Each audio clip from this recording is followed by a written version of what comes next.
Salam kerahiman. Hari ini 18 Mei. Demi nama Bapa dan Putra dan Roh Kudus. Amin. Oh Allah yang Maha Rahim, kebaikan yang tak terbatas, hari ini seluruh umat manusia berseru dari jurang kepapaannya kepada kerahiman-Mu, kepada belas kasih-Mu. Oh Allah, mereka berseru dengan suara kepapaan yang memilukan. Ya Allah yang murah hati, janganlah menolak doa kaum buangan di bumi ini.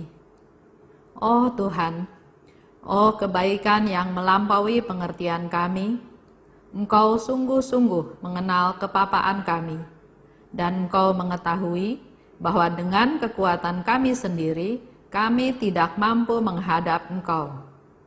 Maka kami mohon kepadamu, limpahilah kami dengan rahmat-Mu, dan tingkatkanlah selalu kerahiman-Mu dalam diri kami, supaya kami setia melaksanakan kehendak kudus-Mu sepanjang hidup kami, dan pada saat kematian kami. Biarlah kerahiman-Mu yang maha kuasa melindungi kami dari serangan musuh-musuh keselamatan kami, sehingga kami sebagai anak-anak-Mu dengan penuh pengharapan menantikan kedatangan-Mu yang terakhir, hari yang hanya Engkau yang tahu. Kami berharap akan menikmati segala sesuatu yang dijanjikan Yesus kepada kami, meskipun kami ini penuh dengan kejahatan. Sebab Yesuslah harapan kami, lewat hatinya yang maha rahim, ibarat lewat gerbang yang terbuka lebar, kami masuk ke dalam surga. Amin. Demi nama Bapa dan Putra dan Roh Kudus. Amin. Kita baca sama-sama ya. Dari 870. 6 Januari 1937. Hari ini dalam Misa Kudus, tanpa kusadari, aku terserap ke dalam keagungan Allah yang tak terbatas. Seluruh kasih Allah yang luar biasa melanda jiwaku. Pada saat yang khusus ini, aku menjadi sadar betapa Allah telah merendahkan diri demi aku. Ia adalah Tuhan para Tuhan. Sedangkan aku ini, siapakah aku? Makhluk yang malang ini, sehingga Engkau mau menyatukan diri dengan aku seperti itu. Keajaiban yang mencekam aku sesudah menerima rahmat istimewa ini berlangsung sangat nyata sepanjang seluruh hari. Dengan memanfaatkan kemesraan yang boleh aku jalin dengan Tuhan ini, aku berdoa di hadapannya bagi seluruh dunia. Pada saat seperti itu, aku merasakan bahwa seluruh dunia bergantung padaku. 871. Ya guruku, buatlah hatiku tidak pernah mengharapkan pertolongan dari siapapun. Sebaliknya, aku akan selalu berusaha memberikan bantuan, penghiburan, dan segala macam kelegaan kepada orang lain. Hatiku akan selalu terbuka kepada penderitaan orang lain, dan aku tidak akan menutup hatiku bagi penderitaan orang lain, meskipun karenanya aku harus dicemooh dan dijuluki tempat sampah. Artinya, setiap orang menumpahkan penderitaannya ke dalam hatiku. Aku mengatakan bahwa setiap orang memiliki suatu tempat di dalam hatiku, dan aku sendiri mempunyai suatu tempat dalam hati Yesus. Ejekan dalam kaitan dengan hukum kasih tidak akan mengecutkan hatiku. Jiwaku selalu peka terhadap masalah ini, dan Yesus sendirilah pendorong kasihku terhadap sesama. 870, 871. Dikatakan dalam Misa Kudus. Kembali lagi, bukan berarti karena Suster Faustina itu memang hidupnya dibiara seperti itu terus, tapi ini juga menjadi satu tawaran buat kita semua. Banyak paroki juga ada misa pagi setiap pagi. Kita punya waktu enggak? Bisa enggak menyisihkan waktu untuk bangun lebih pagi, menyiapkan segala sesuatu lebih pagi, dan kita pergi ke misa, ya? Karena setiap peristiwa itu ada terjadi pada saat-saat kita bersatu bertemu dengan Tuhan. Dalam Misa Kudus, tanpa ku sadari, aku terserap ke dalam keagungan Allah yang tak terbatas. Seluruh kasih Allah yang luar biasa melanda jiwaku. Itu yang Suster Faustina, dia nggak berharap, tapi tiba-tiba dia katakan tanpa ku sadari. Jadi rahmat Allah, kasih Allah itu bisa tercurah kapan saja. Kita ketemu Tuhan, kita cari Tuhan, Tuhan rindu melimpahkan rahmatnya untuk kita semua. Allah di situ dikatakan lagi, aku menjadi sadar betapa Allah telah merendahkan diri demi aku. Bukan Faustina yang pergi ke Tuhan, tapi di sini seolah-olah dia merasakan hadirat Allah, dia merasakan kehadiran Allah, dia terserap oleh Allah, dia berpikir, dia merasakan, dia berkesimpulan betapa Allah itu telah merendahkan diri demi aku. Allah memberi contoh kepada kita, ya, merendahkan diri demi aku. Pertanyaannya sekarang, kalau Tuhan datang kepada kita, kepada saya dan Bapak Ibu, apakah kita siap? Atau pertanyaannya, enggak mungkin lah Tuhan datang, kita manusia berdosa. Tapi di sini Suster Faustina kasih tahu, dia pergi ke Misa Kudus, dia tidak berharap dalam tanda kutip, tapi di sana tanpa ku sadari, aku terserap ke dalam keagungan Allah yang tak terbatas. Menurut saya tetap kita harus ada persiapan, ada kerinduan, ada keinginan, ada hasrat. Nggak bisa asal-asalan aja. Kalau ke gereja, ya datang ke gereja, yang penting terima komuni, firmannya apa, nggak tahu. Apakah ada rasa jamahan Tuhan? Enggak. Pasti kita juga nggak rasain apa-apa.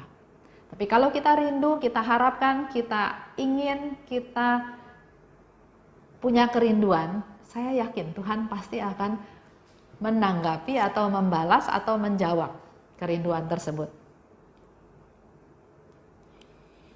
Dan di sana dikatakan lagi, aku berdoa di hadapannya bagi seluruh dunia. Jadi dia merasakan hadirat Allah, dia merasakan ditarik, terserap dalam kemuliaan Allah.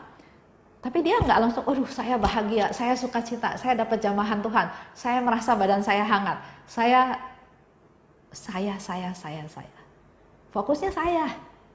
Di sini Suster Faustina mau ajarin kita berdoa bagi seluruh dunia. Aku berdoa di hadapannya bagi seluruh dunia. Jadi pikiran kita bukan hanya saya yang menikmati tersebut, tapi pakailah kesempatan itu untuk berpikir untuk orang lain, untuk seluruh dunia. Jadi sering ya, pernah ada satu teman sharing dalam doa, hening, penyembahan, terus setelah itu dia bilang, aduh saya rasa hadirat Tuhan, saya merasa Tuhan hadir, saya merasa saya melihat sinar terang Tuhan. Saya.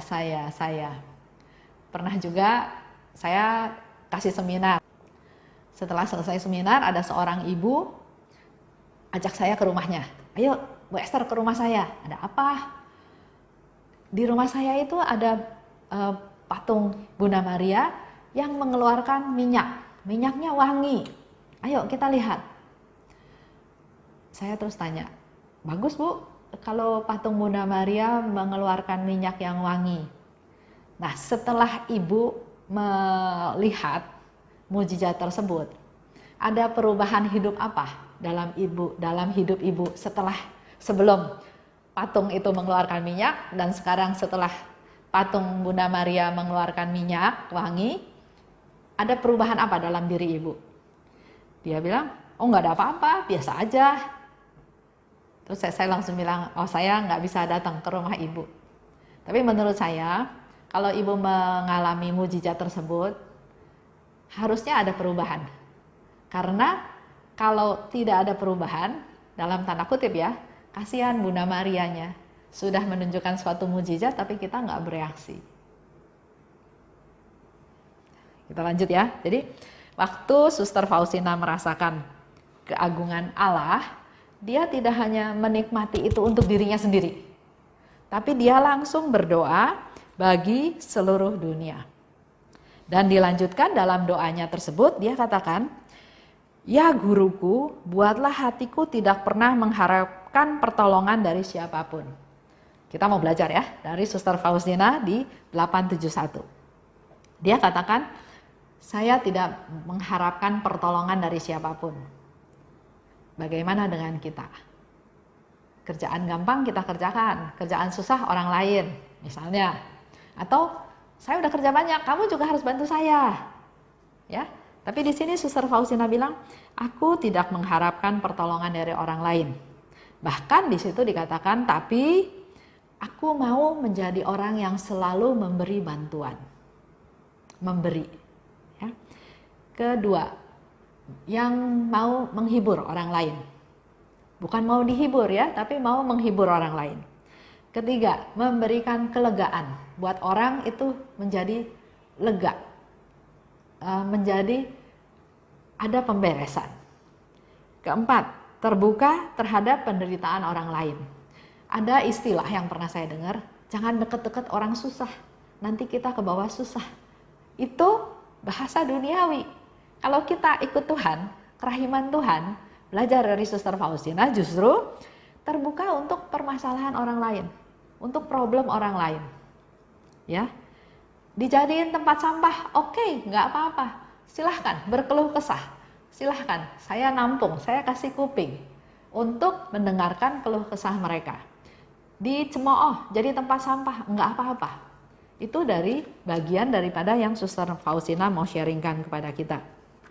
Karena di situ dikatakan di yang terakhir ya, Yesus sendirilah pendorong kasihku terhadap sesama. Yesus sendirilah pendorong kasihku terhadap sesama. Jadi perbuatan kita mengasihi sesama itu adalah perbuatan ilahi. Kalau kita secara duniawi pasti hitung-hitungan. Saya bantu dia, nanti saya dapat apa? Kalau saya sudah bantu dia dan saya nggak dapat apa-apa, ngapain saya bantu dia lagi? Ya.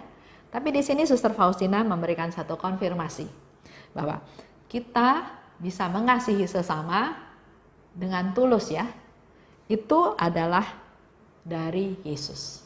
Jadi kita harus minta dari Yesus, minta rahmat dari Yesus, supaya Yesus menggerakkan hati kita, supaya Yesus jadi pendorong buat kita untuk kita bisa mengasihi sesama. Kita berjuang ya. Ikut Tuhan nggak gampang, tapi bukan tidak bisa. Baik, kita tutup. Demi nama Bapa dan Putra dan Roh Kudus. Amin. Terima kasih Bapa atas segala kasih karunia-Mu. Kami juga mau belajar seperti Suster Faustina untuk tidak berusaha atau mengharapkan pertolongan dari orang lain, tapi sebaliknya mampukan kami menjadi penolong, memberi bantuan kepada yang membutuhkan, khususnya menjadi lebih peka pada orang-orang yang perlu ditolong, bisa memberi kelegaan, memberi sukacita kepada mereka, dan juga biarlah kami juga boleh menjadi tempat sampah. Asal orang itu menjadi senang, menjadi lega dengan segala permasalahan yang ada. Mampukan kami Tuhan untuk kami terus-menerus berdoa untuk seluruh dunia. Terima kasih Bapa, dalam nama Putra-Mu kami berdoa dan bersyukur. Amin. Demi nama Bapa dan Putra dan Roh Kudus. Amin. Salam kerahiman.